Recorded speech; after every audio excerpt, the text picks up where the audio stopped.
It's been said that if you don't know where you're going, any road will take you there. As when a pastor leaves, such as Matt did in the winter of 2012, we are advised and it is encouraged by Presbyterian that we engage in a mission study or a long-range strategic plan prior to calling a new pastor. And it's a good idea anyway to engage in that kind of 3 to 5 or 5 to 7 years or so. Session appointed this team, this strategic planning team, in the fall of 2012, so it has been a long process. Before their report begins, I want to introduce all of these hardworking folks to you and have them stand up. I believe they're scattered across the room. Bob Bristol in the back. I don't have them in the same order as is on the screen. Dale Weingarten. Dale. He's here somewhere. Don Cowie. Dave Zesson, Janet McGinnis, who is enjoying the warmth of Florida, John Kreppel, Krista Anderson, Liz Hopswell, Mary Beanick, Paula Perkins, Ted Euler, and last but certainly not least, Eric Heller. A special word about Eric. Eric's vocation is in nonprofit strategic planning work.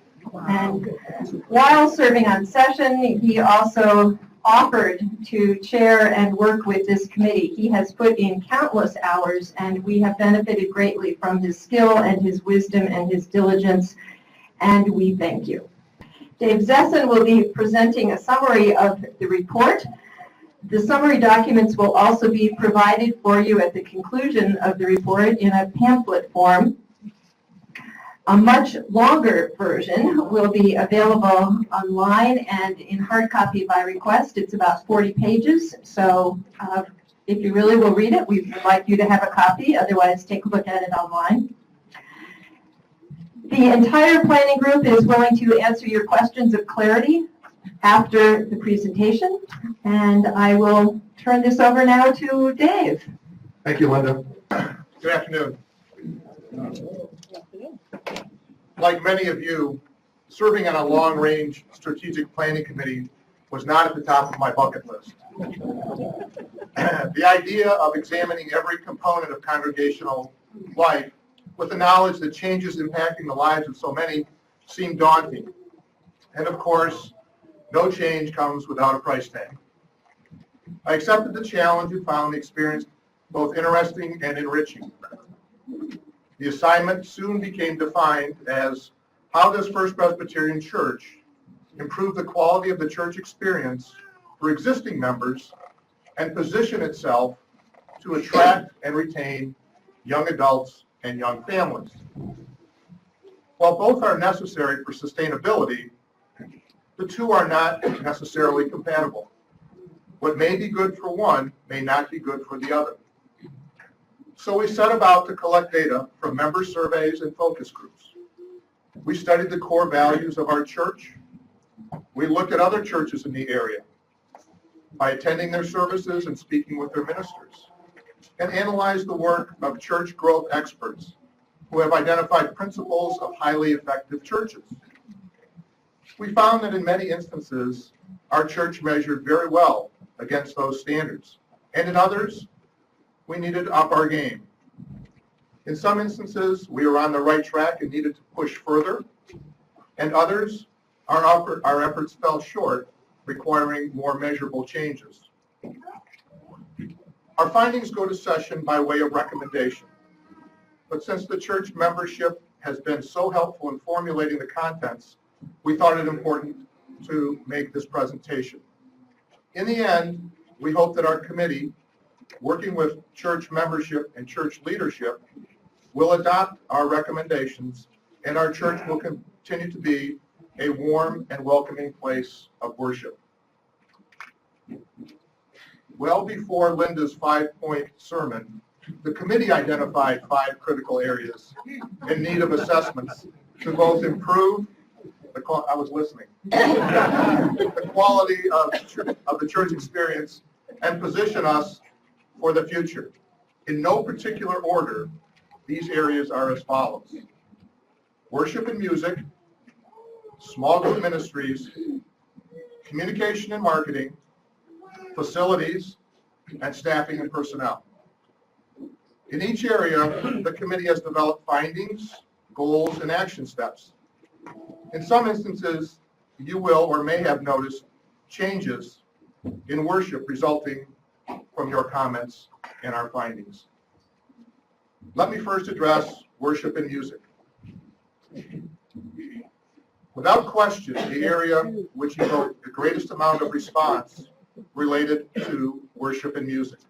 Presbyterians want to be challenged in worship with relevant and meaningful messages filled with uplifting, vibrant music. 94% of congregational survey respondents indicated they heard inspiring sermons, and 83% heard beautiful music on Sundays. Yet 44% expressed a preference for more contemporary content in the service, and 35% expressed a preference to move in a new direction.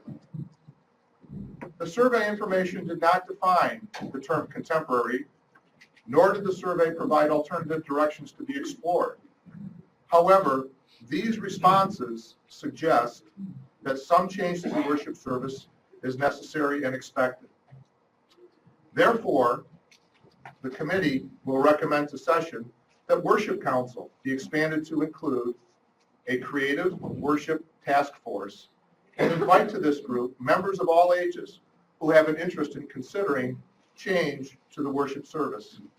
The group will be provided leadership and resources to experiment with occasional worship alternatives and will make recommendations to session by January 2015.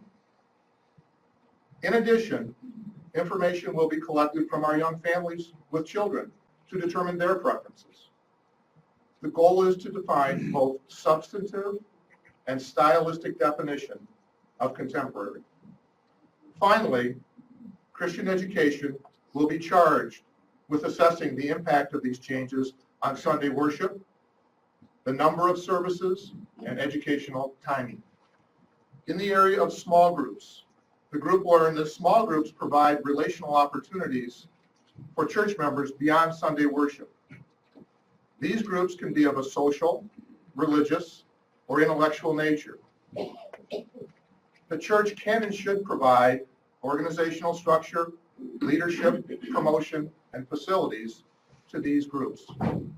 More importantly, small groups serve as a point of entry for existing and new members to make connection with the church family. 78% of those surveyed responded positively to the statement, "It is easy to get involved at First Presbyterian Church." Church growth research demonstrates the importance of creating small group ministries. One of the measures of a healthy church is the number of small groups the church commences and retains annually. Small group ministry has not been a point of emphasis for First Presbyterian Church staff or leadership. We find there is both a need and strong interest in the development of a small group ministry. Therefore, the committee is recommending, and session has recently endorsed, the appointment of an elder position dedicated to the development of small group ministries. This position will be supported by council and funded in the budgeting process. The council will be responsible to create at least 3 new small groups in each of the next 4 years. Finally, the job description of at least one professional staff person will include responsibility for small group ministry. Turning to the area of communications and marketing. With the advancement of technology, First Presbyterian Church must evaluate and improve the manner in which it communicates with its membership and the community. First Presbyterian Church must develop a communication plan, which includes a brand identity, a concise vision statement or elevator talk to articulate our identity. Our current communication piece, Profiles, is delivered by mail or email.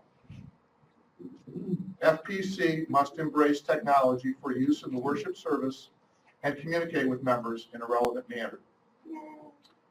It is necessary to increase the visibility of First Presbyterian Church as a community of Christ in Holland through vibrant and compelling messages to attract and involve new members of all ages, with particular emphasis on youth and young families.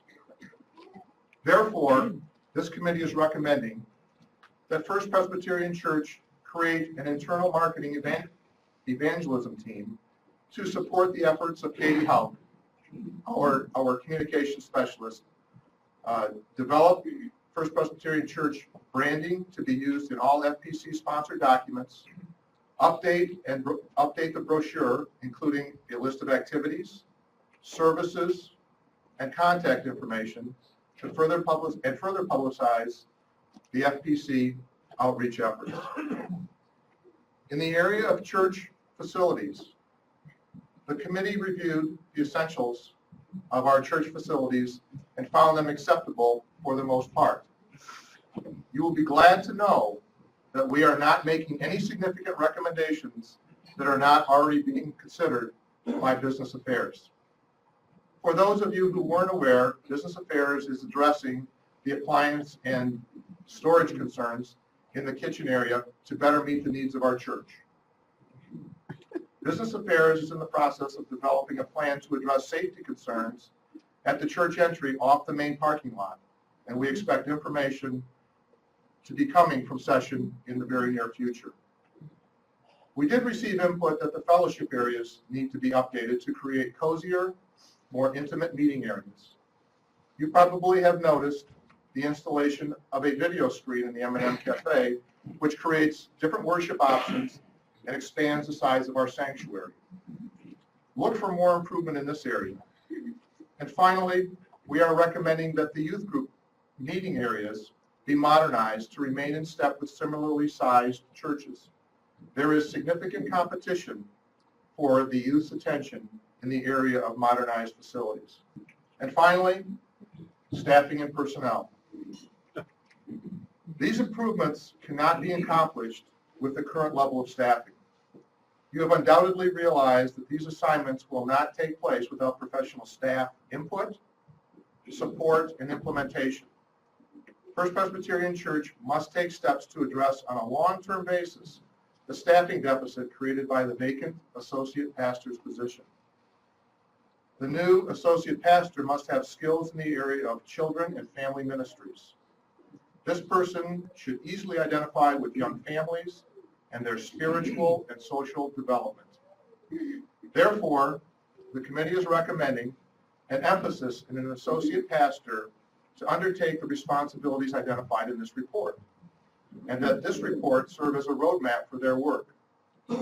We understand the Personnel Committee will explore all appropriate options related to the staffing needs identified in this report. An associate pastor nominating committee should be elected no later than March 1st, 2014, to create candidates to fill the job description created by session. Further, the session should redistribute available budget dollars to support the new emphasis on young families and children pending the appointment of a new associate pastor. The program/pastoral staff should be increased to a minimum of 2.5 FTEs, full-time equivalents. This number represents an increase of 0.5 FTEs from the level maintained when the church employed a full-time associate pastor. Whether it is pushing further or moving in a new direction, there will be some strain on the resources of the church. Our recommendations to session will include a temporary shifting of resources with the expectation that with the growth that follows, our resources will be increased and the reallocated funds will be restored. The committee has worked with session and various church councils to keep them appraised of our work and findings. As a result, some of the findings of our committee have been adopted or are in the process of study at the council level. Some of our work has been affirmed. We are confident the remaining recommendations are well-reasoned and responsive to the data we have received. We hope that as a church body, Support will grow, and session will implement these recommendations as they are able. In many ways, this is a blueprint for our future. It is important that church membership support this plan to session. The demographics of our church suggest that we need to be more intentional as a church to position ourselves to attract and retain young families and young adults. First Presbyterian Church is by no means a church in crisis, but we cannot rest on our laurels. We must continue to take steps to be better. While national statistics describe a decline in denominational church membership and attendance, First Presbyterian Church is bucking the trend. Through the hard work of staff and leadership, we are holding our own. Today, we welcome 10 members to our church, and for that, we are grateful. We are hopeful that each of you will be inspired to accept the challenge to participate in this process to improve your church experience. First Presbyterian Church is a wonderful place of worship. Let's spread the word. Speak with an elder, a deacon, a member of staff or session to identify your role in the process. We are all needed. And as Linda would say, you is important. But most of all, prayers for open hearts, listening ears, and clear vision for and from our entire church family are essential as we grow into a vision of a vibrant congregation that, long after our time here, will still gather in this place of worship and live to the glory of God. And all God's people said, Amen. I want to close our time with a paraphrase of a prayer by Thomas Merton from his book, Thoughts in Solitude. You may know this. It's been known and read in a variety of places. We think we know where we're going. We have some vision. We have some hopes and some dreams.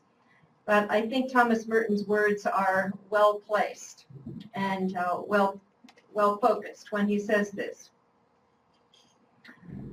O Lord our God, we have no idea where we are going. We do not see the road ahead of us. We cannot know for certain where it will end.